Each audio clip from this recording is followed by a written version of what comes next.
Will the Ole Miss Rebels get some revenge against the Florida Gators after last year's loss in the swamp?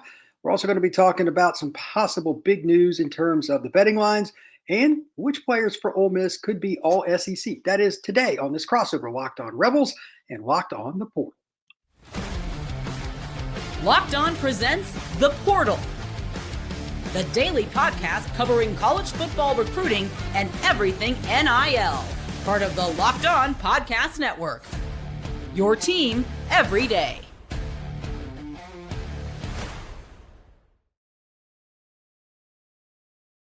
Welcome back into another edition of the Portal Podcast and a crossover with Locked On Ole Miss.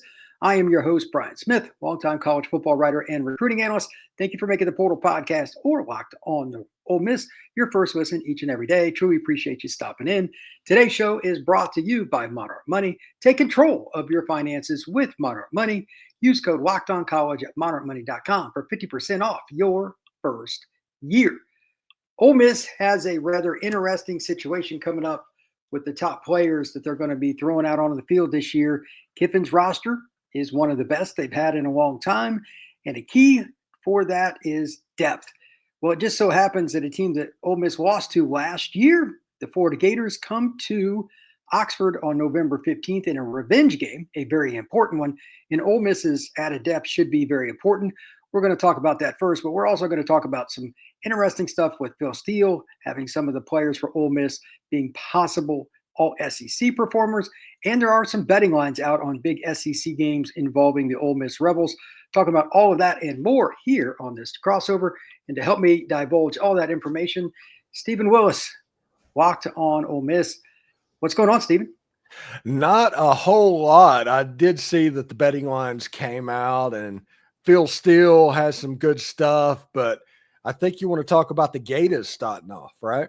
Yes, I do. Yes, I do. That is a really hard game to pick, and that's one of the reasons I wanted to talk about it, because it's fascinating what Ole Miss is going to be seeing there. You got a really talented quarterback, but he's not been super healthy. He's going to be in his second year. If he is healthy, I mean, the kid's incredibly gifted. But how well will Florida's season gone to that point? Because if it's not gone well, how many are invested? That's why this is one of the hardest games to look at, because if they're at around 500 at this point, you could argue they're playing for Billy Napier to keep his job, but you could also be arguing that some of these guys are checked out. So it is one of the hardest teams to figure this year would be the Florida Gators. And I follow them pretty close because I run Locked On Seminoles, and obviously that's a rivalry game, and it's Florida. I mean, it's an interesting program. But besides DJ Ladway, I doubt all that many people are really going to know a whole lot of players for the Florida Gators, and that's fine. But what I also think is important is that you understand that they have not just improved their roster, but dramatically so, like talent-wise. They're still a little young. At wide receiver, they're starting to get some more talent in the trenches, especially on the offensive line. They've got Jake Slaughter back, who's maybe the best center in the Southeastern Conference. Always good to have a talented player like that as a graduate student at the pivot. And defensively, there's no more excuses, especially in their secondary, where they've just been a sieve, despite a ridiculous amount of recruiting talent that hasn't shown its wares consistently. Guys either banged up, like Devin Moore's their best corner. He'll be a senior this fall, but is he going to be ready? I don't know. You got Cormani McClain, a former five-star, Jordan Castell, another kid that was talked about as a possible five-star, like all these guys. So going against Lane Kiffin in particular, let's start on the defense. You got a lot of key players that are juniors, sophomores, a few fifth-year seniors on their defense. Do you think Kiffin's going to save a little something? Again, this game is November 15th, Stephen. I think it's a really important game on Ole Miss's schedule. And if they don't win, it could knock them out of the playoff chase. What do you think about the Gators this year? I think it's good. I do not think Lane Kiffin is going to save anything for that game, because the LSU game at the end of September, the Georgia game, the South Carolina game, the Oklahoma game, they're all big games on Ole Miss's schedule leading into that. And I think Lane Kiffin will empty the tank. Now, one thing that's pretty interesting, Lane Kiffin struggled against Ron Roberts at now Baylor, at Auburn, and now at Florida. But this is the first time he's seen him with the same personnel lining up and playing them in back-to-back years. So it might be a situation to where Lane Kiffin adapts pretty well. If you look to what happened in 2020 when Matt Corral had the 6-interception game that was so famous, the next year they scored 54 points. If you look at other times that Lane Kiffin has struggled offensively, if they get the team the next year and you're not dealing with Georgia or Alabama, if it's like one of the other schools in the conference, Lane Kiffin usually finds a way to be pretty successful in that. And since Florida knocked Ole Miss out of the playoffs a year ago, I think they're going to be pretty jazzed up for that game and to want to perform pretty well. I know that Lane is not above starting a game plan on a team 12 months out and breaking that down. And Florida could very well be that this season. Well, I mean, if you already named the schools, like some of those bigger SEC contests for the Rebels to begin the season, you're probably not going to win all four of those. I think that's a pretty safe assumption. That's going to be, if they do, then it's a whole nother conversation. Every game becomes just cataclysmic because if you can obviously run the table, you're going to get a top 3 seed in the tournament and all that stuff. But if they're 2-2 in those four, this game is for playoff survival. Yes. And that very well could happen. If you look at LSU at home and South Carolina at home, it could be a home game against the Florida Gators with losses at Georgia and at Oklahoma. I mean, that is the likely scenario if you want to look at chalk of what's going on, is lose the game to Georgia, lose the game to Oklahoma, beat LSU, beat South Carolina, and then a Florida game for all the marbles. And if that happens, I expect a fairly loose Ole Miss team. I expect this to be a huge game for Austin Simmons, regardless, just because he is from the state of Florida. And there are several players on Ole Miss's roster. If it is 2-2 to where Ole Miss needs to beat Florida and Mississippi State to finish 10-2 and make it to the playoffs, that being the last home game, that being senior night in Oxford, it'll be a night game likely. All of the consequences that come with a game like that, I like Ole Miss in that scenario. that would be a very fun environment in Oxford, I'm sure. It would be pretty wild, needless to say. And it's not like there's any love lost for Florida anyway. So it will be a big game for Austin. He was committed to the Gators at one point. He's from South Florida. Obviously, that's going to mean something to him. What do you think is going to be most different about Ole Miss defensively this year that might give them a chance against Lagway? Is there anything that it's going to be all that much different, or is it just going to be go out and figure it out and we'll adjust as the year goes on? Honestly think Ole Miss lost Princely Amon Mielen, which that was a big game, maybe for a detriment against Florida a year ago, if we're going to be honest and look at the way it ended. But Suntarine Perkins is going to be the alpha on that defensive unit. There's players like Andrew Jones. There's players like Jaden Yates. There's really athletic guys to the point where Ole Miss's defense might actually be more athletic as a total unit than they were a year ago. Now, Walter Nolan and those guys was completely freaks. But athletically speaking, this could be a more athletic defense, and they need it because my favorite player on that Florida team is not DJ Lagway. It's the running back that Jaden's his first name. Jaden Ball. Yeah. Yes. He's a downhill after contact guy that is annoying. Yeah. He's fantastic. Yeah. That's a kid they got out of the Houston area. And he was recruited pretty heavily, but not as high as some other guys in Florida. I'll give him credit. That staff just prioritized him. They liked his film. Obviously, it's worked out. I mean, he was their best running back as a freshman. I mean, and they have other guys that were good. Don't get me wrong, but he just kind of won just learned the offense and went out and made plays. That is not normal in the Southeastern Conference for a freshman to be that guy, but he's got some size to him. And if Ole Miss has any hopes of beating some of those other teams, Georgia in particular, it's going to be important that they're able to take on some bigger running backs and some guys that are really athletic. Ball, I'm not sure what he's up to now because, you can look at depth charts and all that stuff and see different sizes. But I want to say he was like 210, 215 last year. The one depth chart I'm looking at right now says 230. That's a really big kid. You, Um, you, I you're don't getting to know. the point where you're starting to worry about speed and quickness once you hit 230, in my opinion. We're not dealing with Stephen Davis from Auburn from back in the day. So we'll Yeah, have he to was see what 250. happens. Yeah. Yeah, that's a really good football player. But Ole Mhm. Miss, I mean, we're going to talk about a couple of these guys here in a second. The linebacker room at Ole Miss got some serious talent, and they're going to be challenged. But it's still the Mhm. defensive line that sets all that up. And they finally, we've talked about this many times on the show, Stephen. They have finally recruited in the trenches well enough out of the high school ranks where they don't just have to just bombard the portal to be good. Beaver and some of those other guys, they've got, you know, Cameron and all those guys. They have enough talent, but now are they going to be ready, especially late in the year after you've went through all these different battles to take? I mean, Ford is straightforward. We're going to try to run the ball. Can you stop us? And then we're going to throw play action. It is a very old school, almost like early 90s Dallas Cowboys offense. So that should be a rather interesting matchup. When we come back, we're going to talk about some of the players that Phil Steele believes have not just a chance, but like these guys are going to be all SEC level players. That is next here on this crossover of Locked on Ole Miss and Locked on the Board.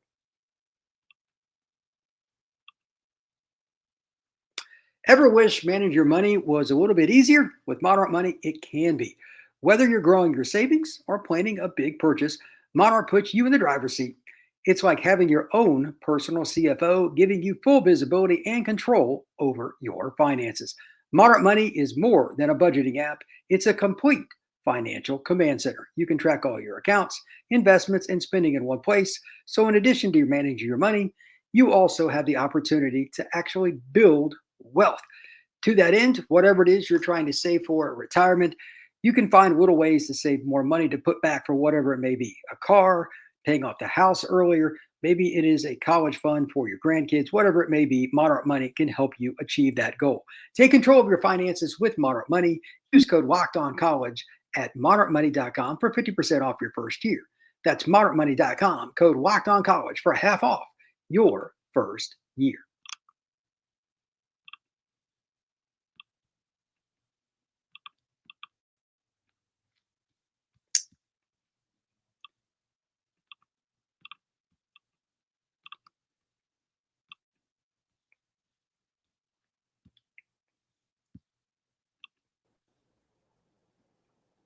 All right, Stephen, after some technical difficulties here, what do you think is the most likely player beyond Suntarine Perkins to end up being all SEC? This topic, I mean, Perkins is the low hanging fruit, obviously, but besides him. Yeah, probably Deshaun Stribling, the wide receiver, or maybe one of the tight ends, either Dae'Quan Wright or Luke Haas. One of those guys will likely in there. Perhaps one tight end, one and the wide receiver both make it. It all depends on the type of year that Austin Simmons has. I like really what Deshaun Stribling brings to the table as a receiver. He does some of the things that made Trey Harris so effective. Now, he's not Trey Harris, but he is athletic enough to kind of compensate from that. And the wide receiver room, when you take Deshaun Stribling and Cayden Lee, because Cayden Lee could have 90, 100 catches and end up on this list as well.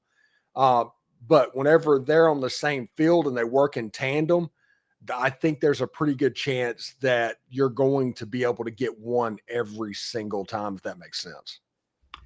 Yeah, there's going to be a matchup problem against Ole Miss again this year. Whenever they play teams, you're going to have to make decisions on each down and distance.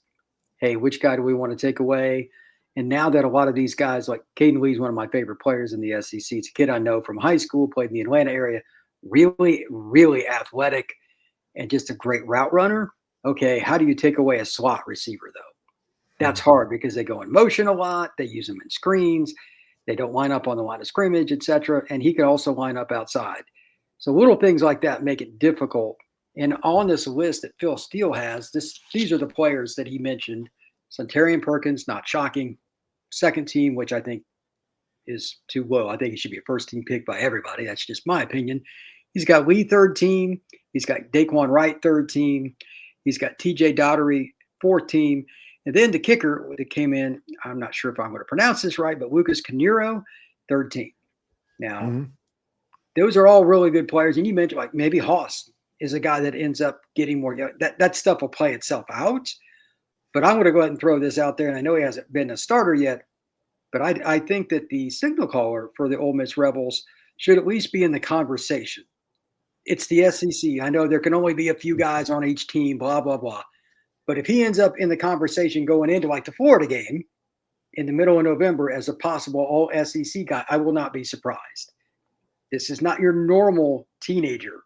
He's the kind of kid that goes to wall school and graduates early. So he can process differently. I like Austin Simmons a lot. Yeah, and if Ole Miss makes it to the playoffs this year, it gets to the point where they get in, finally kick that door down to get into the tournament, Austin Simmons absolutely belongs on one of those teams because Ole Miss is not in that position without him. Yeah, because the decision-making to just get them in the right play or get them out of the wrong play is going to be as important as it can possibly be. I don't know if Ole Miss will be the best offense in the SEC. I don't know which team it will be. I'm sure LSU will be in that conversation. But Ole Miss, I think, conservatively, will be one of the top 5. Now, you can pick however you want to go with that. I really don't know. Like, it's really hard to predict, but Alabama, Ole Miss, and LSU would probably be the 3 I would pick. And I'm sure you could go with some others, and people at Texas would probably yell about that, but I need to see the health of a few guys there. They would be right there too. But all those teams, but how many guys do you really think are like Austin Simmons? So I want to give him a little love. You know, he's not on this list, but the guy that I wasn't as familiar with that I wanted to ask you about, Steven, is TJ Daugherty. Okay. This CFB Stats, this is what they had him with last year. By the way, CFB Stats is a great site if you want any information on any school, Ole Miss or otherwise. 76 tackles, 4.5 tackles for loss, 2 sacks, a pass breakup, 4 quarterback hurries, and a forced fumble. Last year was the first time he started out at Clemson, that he came to Ole Miss, didn't really play much his second year of college football, but then last year exploded. What do you think his best attribute is? And he's the guy that's going to be making the play calls for the Rebs on defense too. What do you think his best attribute is? We did that a year ago as well. I think the best attribute for him is the getting all the talented players lined up. Everybody likes to talk about Chris Paul and the year that he had at linebacker, getting an All-American type season.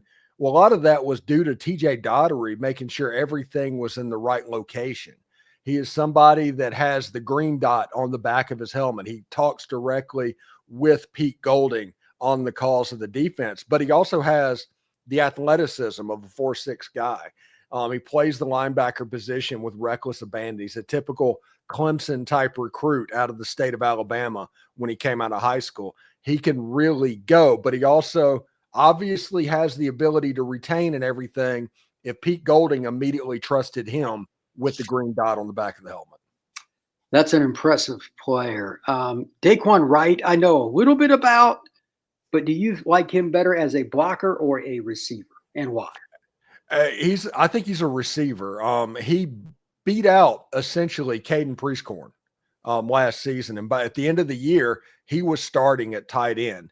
He had a touchdown catch, played really well against Duke in the Gator Bowl. He is somebody that Austin Simmons can be used as a weapon as he learns the position. Cayden Lee, we know Kim and Cayden Lee are going to have a connection. Those two are roommates. They have that connection. I think Dae'Quan Wright has a chance to be the other part of the middle of the field that makes Austin Simmons really successful. All right. And then lastly, Cayden Lee, I already said this on your show. I'm going to say it again right now. I expect him to lead the Southeastern Conference in receptions, not yards, but total number of catches. Do you think that he will be far and away Ole Miss's number 1 receiver, or you think it'll be pretty balanced, and maybe you even think somebody else will lead them in receptions? Listen, over the last 5 years, there's always been that one guy, that number 1 option for Lane Kiffin. And it makes sense that it would be Cayden Lee because he has 2 years in the system. He's roommates with Austin Simmons, all of that. But there's so much talent in this wide receiver unit to where I think there's toys available for Lane Kiffin. When you look at the fact that freshmen like Caleb Cunningham and Winston Watkins are not even being talked about as somebody that can come into Ole Miss and contribute early, that lets you know how deep they are with Harrison Wallace III and Deshaun Stribling on the outside. And on the inside, you have Winnie Watkins and you have Cayden Lee. This wide receiver unit has a chance to be pretty special. Now, my question for you is there a chance that Cayden Lee, the athleticism, there a chance with his sure-handedness that he returns punts? I mean, he'd be good at it. The question is more with Wayne Kiffin and the staff. Everybody's got a different opinion on that, Steven. Do you risk your star receiver getting banged up in special teams play? And that's just subjective. I don't know how you answer it. You tell me, do you think Kiffin would do that? Did he do it a lot in his career prior to this year? I'm not sure. But the reason I ask is because on Thursday's show, I talked about the top 5 most important specialists, and a lot of the specialists is guesswork because nobody covers specialists. But Winnie Watkins returning punts, that feels like a natural fit to me. He's got great hands, and he's always been that guy. He's always been a slot receiver. It's a kid I knew well. I'd be surprised if he doesn't do it at some point during his Ole Miss career, but I don't know if he'll do it as a freshman. Coaches don't like freshmen catching the punts very much. That's my experience. But physically, he has the tools to do it. He's got great hands. Yeah, that's the reason I asked about Cayden Lee being an upper class, very good hands. It's possible. Yeah. If it's not him, I don't know who it would be, but you might save Cayden Lee for games that are more important, like LSU or Florida. That's another way to look at it, because one play in one of those games can change the outcome without question. Those kinds of games, I could absolutely see it. And speaking of the outcomes, when we come back, we're going to discuss a few point spreads that have been released on LSU and Georgia and Mississippi State. That is next here on this crossover, Locked on Ole Miss and the Portal podcast.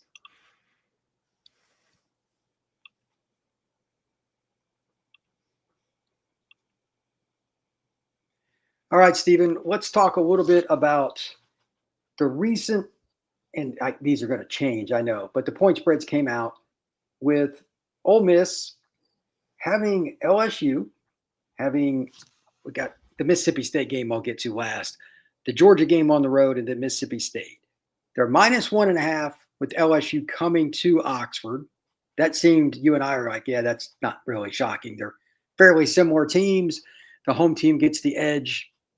Not really a big shock there. Georgia 9.5 on the road. I'd like your thoughts on that. And then 15.5 point spread in favor of Ole Miss, but on the road in Mississippi State. And I know they're not very good, but I thought it was kind of high. You thought it would be even higher, though. So we'll go through those 3. Let's just do them in order. LSU first. That game is always good. LSU, at least in the last, say, 5 years. It's a good football game, and it's usually one of the more entertaining ball games each year. What do you think is going to be the most likely key element to who wins that game? Is it going to be turnovers, which is the easy answer, or is it going to be something else? What do you got for me on that? I think obviously turnovers. If Nussmeier or Austin Simmons gets loose with the football, it could be problematic. These two teams are incredibly even. Anything that can switch momentum is going to be a big thing. I think you need to play that game straight up, personally. But I think offensive line play and the team that can establish the line of scrimmage, is going to be the team that probably takes that to the next level. These are two extremely evenly matched teams. LSU beat Ole Miss last year in overtime. The overtime catch was the only time they led in the entire ball game. I mean, Ole Miss doesn't win in Baton Rouge, but LSU doesn't win in Oxford right now, and it should be fun. That would be the heads up ABC at night game. I think that game has a chance to be an amazing atmosphere. Yeah, I agree with that. And there's a lot of different ways you can look at that game. You'd think eventually one of them might pull away from the other, but the last few years, those games, it's a one possession kind of ball game with 4 minutes to go, and anything can happen. One penalty, one drop pass, one interception, whatever can seal the deal. So I think 1.5, and right now, again, it's favoring Ole Miss. That's fair. The one that I thought was maybe a little high, and I know it's at Georgia, 9.5 seemed high to me. I thought it'd be more like 5 to 7. somewhere in that range. But you know what? Georgia at home doesn't lose very often either. What are your thoughts on Georgia being favored by 9.5 over Ole Miss? If you were to tell me at the beginning of this season there was one game that Ole Miss absolutely was not going to win, and it's going to be at Georgia, I would buy it. Kirby Smart and Georgia, they're going to be completely ready because they got beat down in Oxford. It was one of the few times that you've seen a Kirby Smart team just completely get physically dominated in a football game. And I get the feeling that Kirby Smart, the master motivator, is going to work the best out of his team in that game. I think that game is more like a 14-point game. I'm not surprised by that. I don't think it should be minus 14. I think the line's about where it needs to be, but I think that game is going to be about a 14-point game. It was one of those things where you look at it and you say, Georgia, lay the points. That's what I think is going to happen in that game. Just the motivation factor and everything that's going on. Get ready to get the Georgia Bulldogs best if you're an Ole Miss Rebel fan. And I don't know if Ole Miss is ready for that, if that makes sense. The only thing I'll back up the other direction is I don't trust their quarterback situation. That's true. If he ends up being good, then it's good luck to everybody because Georgia out recruits everybody. But if quarterback's not being even remotely maximized, and I don't expect it will be, then those other players just don't have the ability to be on the field as long. Your defense is not rested as long. All those things, they just compound. So, like Georgia, just their passing game last year, I mean, they dropped passes and stuff and everything, but their biggest problems, they couldn't run the ball, Steven. They averaged 125 yards a game on the ground. That should never be the case at the University of Georgia. Yeah. We'll see if they're better, but yeah. Yeah. What would Gunnar Stockton look like coming into this year? What would the opinion of him be if the playoff never happened and just the second half versus Texas was there? I don't know, because he was a gamer in the Texas game. I mean, you got to give him credit. He ran the ball pretty well. He's a gutsy kid. He had some nice throws. He actually started the Notre Dame game pretty good. He was like 6 for 6 or something like that. But then Notre Dame adjusted a little bit, and he fell off a cliff. So he's got a whole offseason now to work with those guys, though. I don't put a lot of stock in it, but some people might. What happened in that Notre Dame game is Gunnar Stockton was going off a script. It was still scripted plays. So they had time to completely work on that stuff. So that could be the Gunnar Stockton that once he gets experience, that's what it looks like. That's all my point is. Well, if he's good, then Georgia's a top 5 team. Yeah. That's how I look at it. If he's mediocre, that's a 3 or 4 loss team because you've got to be able to throw the ball in this league now. Even Georgia gives up points, and nobody really out-recruits them. So we'll see. Finally, Steven, Mississippi is never going to be different on the day of the Egg Bowl. Everything kind of shuts down. Everybody watches that game, even though that Mississippi State shouldn't be very good this year. We know that this is the first year they kind of start their rebuild for real, but I just don't think they've added enough pieces yet. And in conjunction with having a new staff and all that's just hard. So I expect like best win scenario for them is maybe 5. Like if everything went right, they could win 5 games. It's possible. But I highly doubt that's going to be against Ole Miss. But still, 15.5 points in Starkville. Off the top of your head, do you remember a point spread like that in the Egg Bowl at any point in the last 10, 15 years? I think they were favored by close to 20 a year ago. It was a big number a year ago. And it was bad. Yeah. Bad. But it's one of those things where even if it was 15.5 points, I would probably take Mississippi State in that game. Ole Miss is likely going to win, but it's not going to be a 15-point win. The game is never that, just the way it works. It's going to be a tight game. It's going to be a nail biter. 15.5 seems like a nice placeholder until we find out what's going on with the season. I will say this. I think that Tennessee is on upset alert when they play Mississippi State. I am convinced of that at this point. They are absolutely on upset alert. I do not think Ole Miss is. I just know that the Egg Bowl is one of my favorite games of the year anyway, but I saw the 15.5. I thought it was a little high because it's in Starkville. And if it's in Oxford, it's just a different animal. But the cowbells and all that. By the way, that's the only stadium I have no interest in ever visiting because I don't want to hear cowbells all night. That's just, The Wednesday of the next week, it sounds like bees flying around your head. And yeah. I will say this in that game, Ole Miss has won 4 out of 5 in Starkville.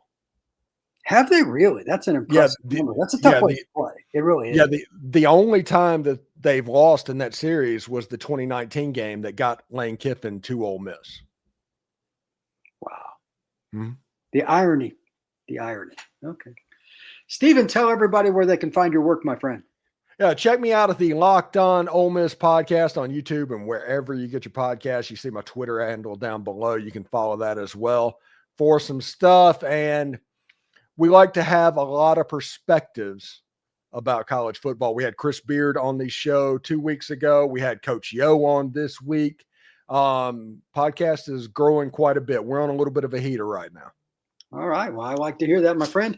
You can find the Portal Podcast wherever you get your podcasts. Locked On's got us going in the right direction on this side too. So I'm really enjoying it. Spotify, Apple, YouTube, and anywhere else you get your podcasts. We will see you again soon.